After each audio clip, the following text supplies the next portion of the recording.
శుభం వ్యాధి శ్రీ గురుభ్యో నమః. కర్కాటక రాశి వారికి డిసెంబర్ 1వ తారీఖు నుండి 15వ తారీఖు వరకు ఈ విధంగా ఉన్న విషయాన్ని మనం విశేషంగా తెలుసుకోవడం ప్రయత్నించేద్దాం. కర్కాటక రాశిలో బృహస్పతి అనుగ్రహం సూపంగా ఉంది.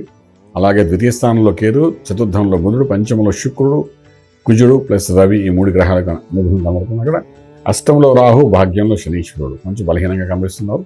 అలాగే మనం చూసుకుంటే ఇటువంటి పరిస్థితుల్లో ఎప్పుడైతే మనకి ఈ విధంగా ఉందో ఇటువంటి పరిస్థితుల్లో మనం చూసుకుంటే లగ్నంలో గురుడు అన్ని రకాల దోషాలను అధిగమించి యోగంలో కూర్చోబెడతాడు కాబట్టి కొంచెం పర్వాలేదు, భయపడక్కర్లేదు. అది కూడా గురుడు 8వ తారీఖు తర్వాత ఎప్పుడైతే కర్కాటకం నుండి మిథునంలో ప్రవేశిస్తారో అక్కడ నుండి కొంతవరకు మానసిక ఒత్తిడి ఉండే అవకాశం, అనుకున్న పనులు జరగకుండా ఇబ్బంది పడడం, ఇవన్నీ కూడా జరిగే అవకాశం అనేది కొంచెం జాగ్రత్త తీసుకోవడం అంతైనా అవసరం ఉంటే చెప్పగలుగుతాం. ఒక పాయింట్. రెండవది, ఉద్యోగం నుంచి చేసే ప్రయత్నాలు మాత్రం కొంచెం న్యూట్రల్గా ఉంటుంది. మీరు వరి ఇవ్వకండి. అలా వ్యాపారంలో కూడా పెద్ద పెద్ద ఆలోచన పెట్టుకోకండి. ఈ 15 రోజులు ఉన్న వ్యాపారం జాగ్రత్త వెళ్తే చాలనుకుంటే సరిపోతుంది. విదేశాలకు చదువుకోవాలనుకుంటే కొంచెం న్యూట్రల్గా పెట్టండి. అలాగే మనకు లక్కీ నెంబర్ చూస్తే నెంబర్ 3 పాజిటివ్గా పనిచేస్తుంది. తర్వాత మనం చూసుకుంటే శుభార్తలు ఉంటారు, శుభమైన కార్యక్రమాలు పాల్గొంటారు. గృహప్రవేశం, శంకుస్థాపన, భూమి పూజ, దానికి తోడు విశేషంగా మనం చెప్పుకుంటే వివాహాలకు సంబంధించిన కార్యక్రమాల్లో కూడా పాల్గొంటారు. గౌరవం పెరుగుతుంది, మీ యొక్క ఆలోచనకి బలం పెరుగుతుంది, దాన్ని అందరూ గౌరవిస్తారు. ఇవన్నీ జరిగే అవకాశాలు బాగా కనబడుతున్నాయి.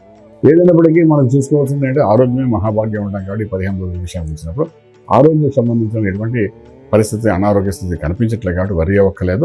విశేషంగా సూర్య ఆరాధన చేయండి, సూర్య నమస్కారం చేసుకోండి, సున్నానుమూర్తి కంటే ముందే లేవండి, నమస్కారం చేసుకోండి. దీనివల్ల కొంతవరకు మనోవేదన నుండి బయటపడడానికి అవకాశం ఉంటుంది. ఎందుకంటే అష్టమ భాగ్యంలో మన శని రాహుల యొక్క ప్రభావం ఉంది కాబట్టి వాటిని అధిగమించి ముందుగాలంటే సూర్యనారాయణమూర్తి యొక్క అనుగ్రహం ఉండాలి కాబట్టి ఆ విధంగా చేసుకుంటూ వెళ్ళండి. రాజమార్గంలో రాజ్యం పొందగలుగుతారు. శుభం వ్యాధి.